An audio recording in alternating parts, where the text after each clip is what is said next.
मागच्या 2 व्हिडिओमध्ये आपण पाहिलं होतं ते म्हणजे घर पोझिशन मिळालेलं आहे, परंतु त्याला ओसी नाही आहे. तर दुसऱ्या व्हिडिओमध्ये आपण बघितलं होतं की पोझिशन मिळालं आहे, ओसी पण आहे, पण तरी देखील काही प्रश्न आहेतच. परंतु आजचा व्हिडिओ मात्र त्यापेक्षाही कठीण परिस्थिती आहे. म्हणजे ज्याच्यामध्ये पोझिशनही नाहीत आणि रिफंडही नाही. उदाहरणार्थ तर 7 वर्ष झाली आहेत, EMI भरतोय, पण घर अजून मिळालेलं नाही. शिवाय भाडंही मी देतोय. बिल्डरचा फोन उचलत नाही. साईटवर जावं तर काम बंद आहे. महाराष्ट्राच्या वेबसाईटवर जावं तर तिथे प्रोजेक्ट लॅब दिसतोय. आता आमचं कसं होणार? आता हा प्रश्न काही एका माणसाचा नाही, असे हजारो कुटुंब आज महाराष्ट्रामध्ये आहे की ज्यांनी आपल्या आयुष्यभराची कमाई गुंतवली, आपल्या रिटायरमेंटचा फंड टाकला, मुलांच्या भविष्यासाठी एखादं घर बुक केलं, परंतु ना आज घर आहे, ना ते पैसे आहे, ना काही रिफंड मिळतं. म्हणूनच आजचा हा व्हिडिओ आपण शेवटपर्यंत बघा, कारण आपण फक्त कायदा बघणार नाही आहोत, याच्यामध्ये प्रॅक्टिकल सोल्युशन काय आहे त्याचाही आपण विचार करणार आहोत. नमस्कार मित्रांनो, मी डॉक्टर वसंत प्रभू, महाराजा माजी सचिव. आज आपण एका महत्त्वाच्या विषयावर बोलणार आहोत. तो म्हणजे जे लॅस्ट प्रोजेक्ट असतात किंवा NCLTमध्ये गेलेले प्रोजेक्ट आहेत किंवा ज्याला आपण म्हणतो सस्पेंडेड प्रोजेक्ट, त्याला आपण म्हणतो अबेन्समध्ये प्रोजेक्ट ठेवलेला आहे. तर याचा अर्थ काय? यासंबंधी जे काही प्रश्न आहेत ते आज आपण या विषयावर घेणार आहोत. म्हणजे तो आपला विषय आहे मुख्य म्हणजे. मला माहिती आहे की आपल्या मनामध्ये असंख्य प्रश्न असतील. त्यातल्या काही बहुसंख्य प्रश्नांची उत्तरं आपल्याला मिळतील, अशी मी अपेक्षा करतो. चला तर आपला व्हिडिओ सुरुवात करूया. तेव्हा मित्रांनो, पहिला प्रश्न आपण असा घेऊया की 7 वर्ष झाली, पोझिशन तर मिळालेलं नाहीच, परंतु आता प्रोजेक्ट NCLTमध्ये गेलेला आहे. तेव्हा आता काय करायचं? मित्रांनो, हा सर्वात गंभीर टप्पा आहे. कारण इथे फक्त डिले नाही आहे, तर इथे तुमचा अख्खा प्रोजेक्ट हा एका मोठ्या आर्थिक संकटात सापडलेला आहे आणि आर्थिकदृष्ट्या तो प्रमोटर आता तो पूर्ण करू शकत नाही आणि त्यामुळे हे प्रकरण जे आहे ते सगळं इन्सॉल्व्हन्सीकडे जाऊन आता ते NCLTमध्ये गेलेलं आहे. आता याची सर्वात पहिली गोष्ट म्हणजे तुम्ही काही इथे घाबरण्याचं कारण नाही. जरी प्रकरण हे NCLTमध्ये गेलेलं असलं, तरी तुम्ही त्या NCLTच्या आणि IBCच्या कोडप्रमाणे तुम्ही सुद्धा एक फायनान्शियल क्रेडिटर आहात. हे लक्षात ठेवा. तुम्ही कोणी काही बिचारे ग्राहक नाही. तुम्ही एक फायनान्शियल क्रेडिटर आहात. फक्त काय याच्यात तुम्हाला तुमची थोडीशी स्ट्रॅटेजी बदलावी लागेल. तुम्हाला असं लक्षात घ्यावं लागेल, की NCLTचा केस नंबर काय आहे? हे प्रथम शोधावं लागेल. त्याच्यामध्ये IRP किंवा जो रिझोल्यूशन प्रोफेशनल असतो तो अपॉइंट झाला आहे का तो बघावा लागेल. काही पब्लिक अनाउन्समेंट झाली आहे का ती बघावी लागेल. काही क्लेम भरण्यासाठी काही डेट्स दिलेल्या असतात त्या कधीच्या आहेत त्या तुम्हाला चेक कराव्या लागतील. हे तुम्हाला तुमचा क्लेम पट्टी सबमिट करावा लागेल. मग याच्यासाठी तुम्हाला काय केलं पाहिजे? याच्यासाठी तुम्हाला तुमचे सगळे कागदपत्रे जे आहेत, मी तुमचा ॲग्रीमेंट असेल, तुमच्या पेमेंट रिसिप्ट असतील, तुमच्या बँकेचं स्टेटमेंट असेल आणि काही अलॉटमेंट लेटर्स किंवा इतर आणि जो काही मुख्यतः तुम्ही जो करस्पॉन्डन्स ईमेलवर केलेला असेल तो. लक्षात ठेवा, तोंडी गोष्टी चालत नाही. तुम्हाला लेखी पुरावाच हवा.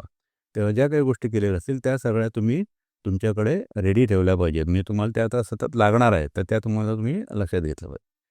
आता दुसरा याच्यामध्ये एक महत्त्वाचा मुद्दा असा लक्षात घेतला पाहिजे, की NCLTमध्ये जे ग्राहक आहेत, फ्लॅट बायर्स आहेत, ते जर 100 असतील किंवा 10% असतील, तर त्यांना क्लास ऑफ क्रेडिटर म्हणून मान्यता आहे. म्हणजे त्यांना एक आपला रिप्रेझेंटेटिव्ह अपॉइंट करता येतो.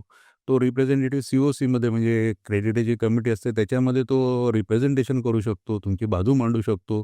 त्याला वोटिंगचा अधिकार असतो.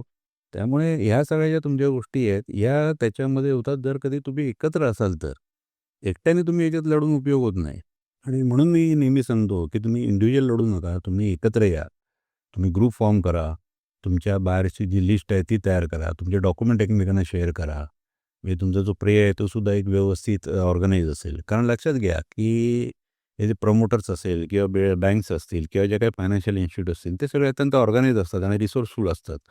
म्हणून तुम्हालाही त्या पद्धतीने ऑर्गनाइज राहायला पाहिजे. सगळ्यांनी एकत्र येऊन राहायला पाहिजे. मला एक केस नक्कीच आठवते, की एक जो ग्राहक होता त्याचे असे पैसे अडकले होते एका कंपनीमध्ये आणि ते कंपनीचा प्रोजेक्ट काही होत नव्हता. म्हणून त्याला ते विथड्रॉ करायचे होते. त्याने खूप मागे लागून शेवटी ते पैसे त्याने त्या वारंवार त्या ऑफिसना भेटी देऊन शेवटी ते पैसे त्याने मिळवले त्याचे पैसे. त्याने तो चेक घेतला त्याचा आणि पैसेही त्याला मिळाले आणि अवघ्या 5 महिन्यांनीच नंतर ती कंपनी अख्खी NCLTमध्ये गेली. म्हणजे त्याच्यानंतर मग त्याला खूप त्रास सहन करावा लागला असता. तर त्यामुळे ही गोष्ट अशी आहे, की आपल्याला एखादा अंदाज यावा, की फायनान्शियल डिस्ट्रेसमध्ये प्रोजेक्ट जातोय किंवा कसं. तसं असेल तर आधीच आपण काही सुरुवात केली पाहिजे. म्हणजे तक्रार 18 अंतर्गत तक्रार केली पाहिजे, सेक्शन 18 अंतर्गत आणि आपले पैसे मिळवण्याचा प्रयत्न केला पाहिजे. कारण प्रोजेक्ट हा असा काही एका क्षणात कुठेतरी डिस्ट्रेसमध्ये जात नसतो. तो काही वर्षानुवर्ष असा हे होऊन तो जात असतो. परंतु आपण त्यावेळी जर काही हातपाय हलवले नाही, तर मात्र मग NCLTमध्ये जाऊन देखील फाईट करायची आपण आपली तयारी ठेवली पाहिजे. अर्थात एन-सी-टीमध्ये केस गेला म्हणजे तुमचं सेक्शन 18 काही बंद झाला किंवा त्याचा काही उपयोग नाही असं नाही आहे. तर तुम्ही ती तक्रार करून तुमचा क्लेम तुम्ही तिथे सेटल करू शकता. जरी तुम्हाला पैसे मिळाले नसतील तरी तुमचा एकूण क्लेम किती आहे, तुम्ही किती अमाउंट रिफंड केली होती, तुम्हाला किती इंटरेस्ट लागू होतो, या सगळ्यावर एक शिक्कामोर्तब होतं. आणि जेव्हा शेवटी क्लेम सेटलमेंट द्यायची वेळ येते एन-सी-एल-टीमध्ये सुद्धा, तेव्हा तुमचा क्लेम नक्कीच तो व्हॅलिड ठेवू शकतो, कारण महाराजांनी तो ऑथराईज केलेला असतो. त्यामुळे ही गोष्ट आपण एक लक्षात ठेवली पाहिजे. आणि म्हणून या इथे नुसतं भावनेने नाही, तर काळजीपूर्वक विचार करून कागदपत्र घेऊन आपण आपली केस लढली पाहिजे, हे लक्षात घ्या. अर्थात एन-सी-एल-टीमध्ये एक धोका फक्त असतो, की जेव्हा कधी तो प्रोजेक्ट लिक्विडेशनमध्ये जातो किंवा दुसरा कोणी प्रमोटर विकत घेतो, तेव्हा मग जी काही अमाउंट ठरते ती कदाचित हेअरकट असू शकते. म्हणजे तुम्हाला पूर्ण रक्कम मिळते तसं नाही. एकंदरीत जी काही रक्कम मिळाली असेल त्याप्रमाणे मग तुमचं तसं वाटप होतं आणि तो हेअरकट तुम्हाला मिळतो. एक धोका त्याच्यामध्ये असतोच. अर्थात एन-सी-एल-टीचे बरेच इश्यू आहेत. आपण त्याच्यावर एखादा सेपरेट नंतर व्हिडिओ करू. त्यांचे चेअरमन देखील काय म्हणाले होते, रेरामध्ये त्यांचं काय मत होतं, याविषयी आपण एक वेगळा व्हिडिओ करू, कारण तो खूप मोठा विषय आहे तसा.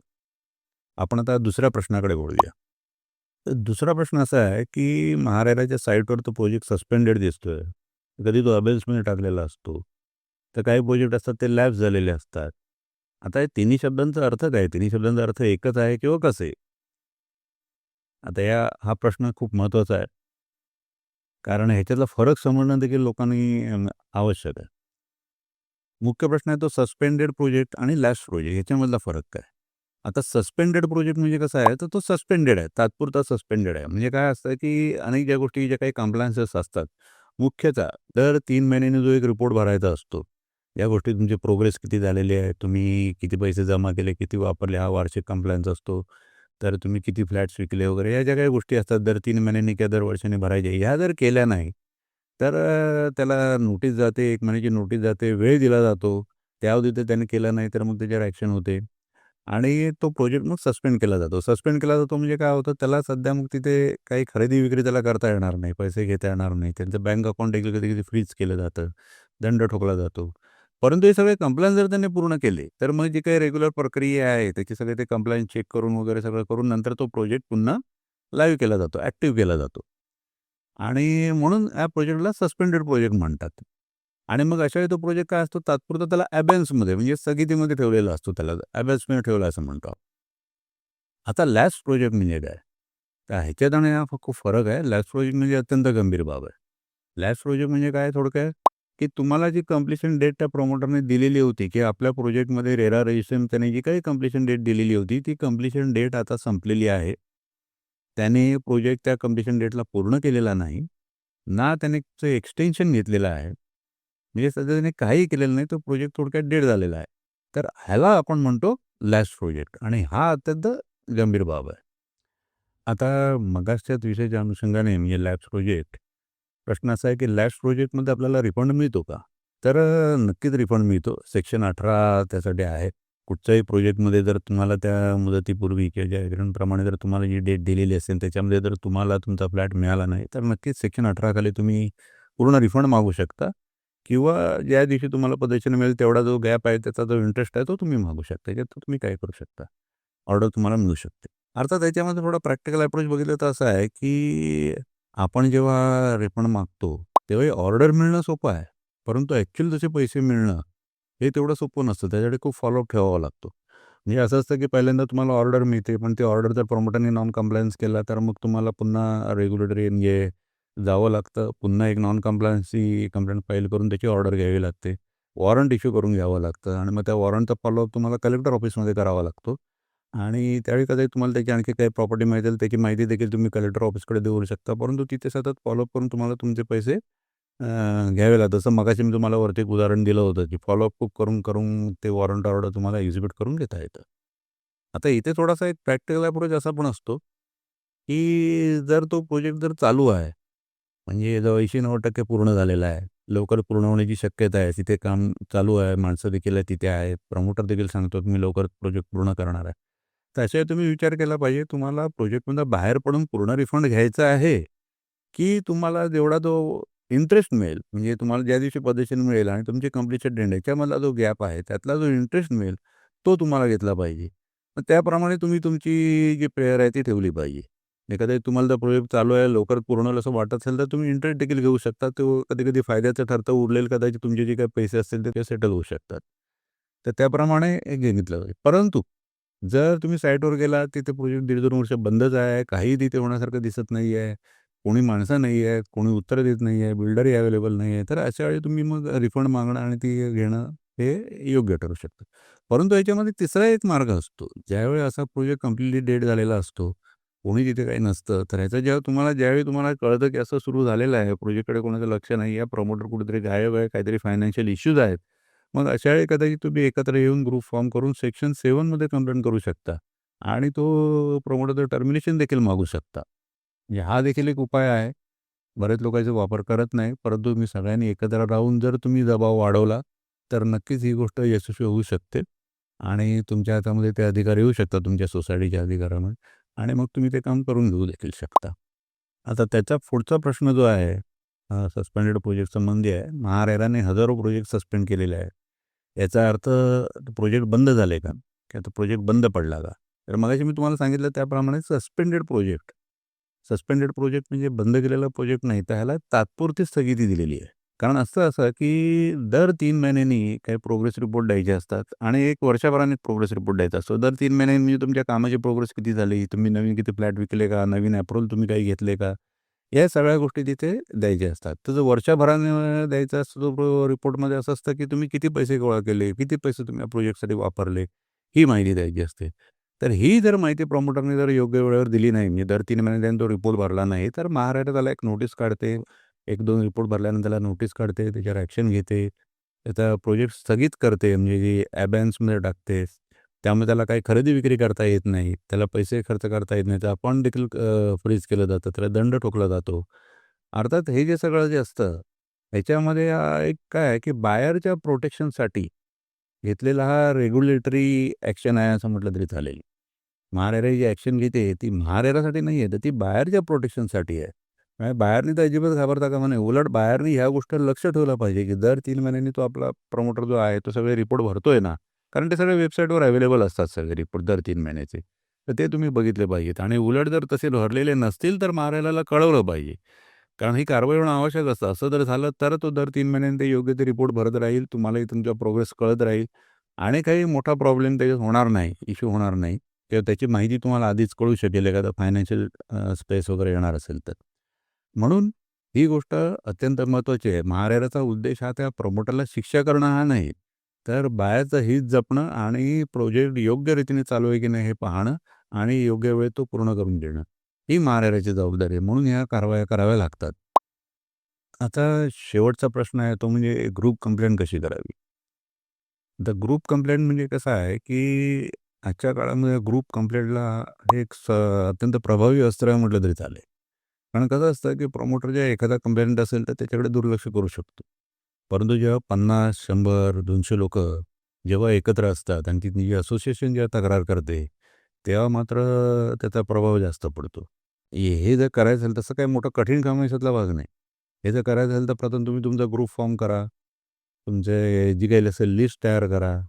तुमचे टेलिफोन नंबर्स वगैरे ते त्यांचं आदान-प्रदान करा. सगळ्या गोष्टी तुमच्या एकत्र डिस्कशन करून होऊ दे. एखादा चांगला कंप्लेनंट असेल त्याच्यातला एखादा माहितगार किंवा तुमची एखादी कमिटी असेल, तर त्यांना अधिकार द्या. तुमचे सगळे कागदपत्र गोळा करा किंवा चर्चा करा. एकमेकांना काय डॉक्युमेंट दिलेले आहेत, काही वेगळे-वेगळे आहेत का? काही फरक आहे का? हेही बघा. तुमचं जे ग्रीव्हन्सेस आहे, ते कॉमन ग्रीव्हन्सेस तुमची तयार करा. आणि मग अशा रीतीने जर तुम्ही काम केलंच, तर मग काय होतं, की तुम्ही जेव्हा महारेराकडे पण तक्रार करता, तेव्हा पण नक्की त्याचा प्रभाव पडतो.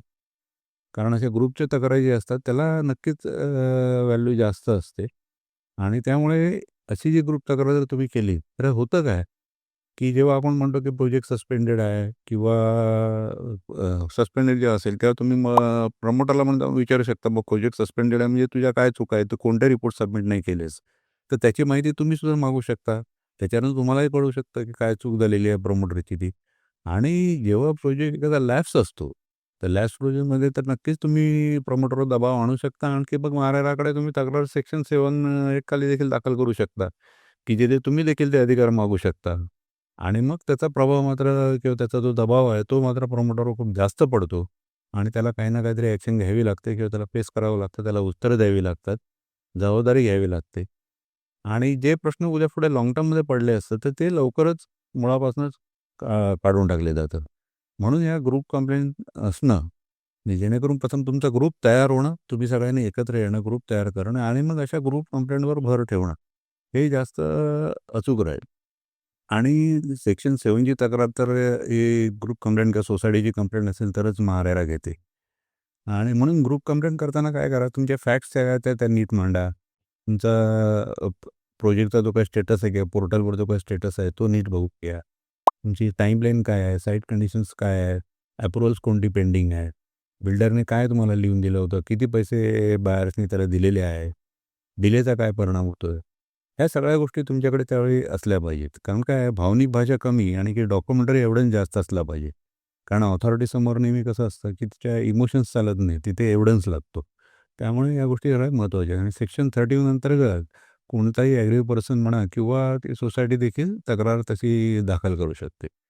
कारण ही ग्रुप कंप्लेंट जर बघायला गेलं ना, तर ती एक तक्रार नाही आहे, तर ती असं आहे की तुमची ती एक निगोशिएशन पॉवर आहे. तो एक प्रेशर आहे आणि तुमच्यामधलं ते इन्फॉर्मेशन शेअरिंग देखील आहे.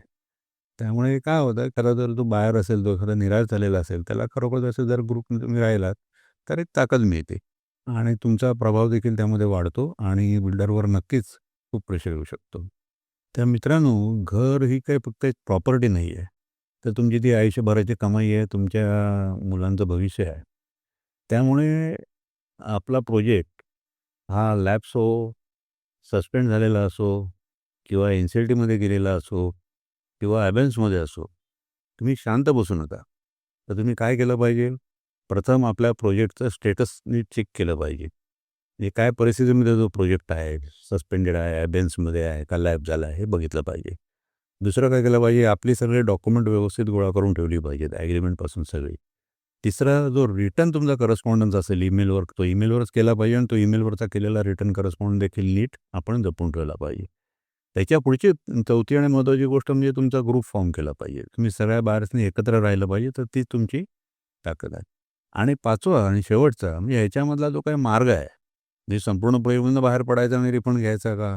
की प्रोजेक्टमध्ये राहायचं आणि फक्त आपल्याला वाढीव जो इंटरेस्ट मिळणार आहे तो इंटरेस्ट घ्यायचा, की त्याच्याशिवाय आपल्याला जर इन्सॉल्व्हन्सीमध्ये प्रोजेक्ट गेला असेल तर तिथे आपला क्लेम दाखल करायचा, की आपण एखादी ग्रुप कंप्लेंट फॉर्म फाईल केली पाहिजे. हे काय आहे ते नीट नक्की ठरवा. त्यामुळे कायदा तुम्हाला कधीही तसा एकटा सोडत नाही. फक्त आपल्याला आपली कायद्याची व्यवस्थित माहिती हवी. आपल्याकडे सगळे पुरावे नीट हवेत. आणखी तुमची सगळ्यांची एकजूट हवी. ह्या जर 3 गोष्टी असतील, तर तुम्ही नक्कीच आपलं घर परत मिळवू शकता. किती जरी तो प्रोजेक्ट कठीण परिस्थिती असला, तरी तुम्ही त्यात यशस्वी होऊ शकाल. धन्यवाद.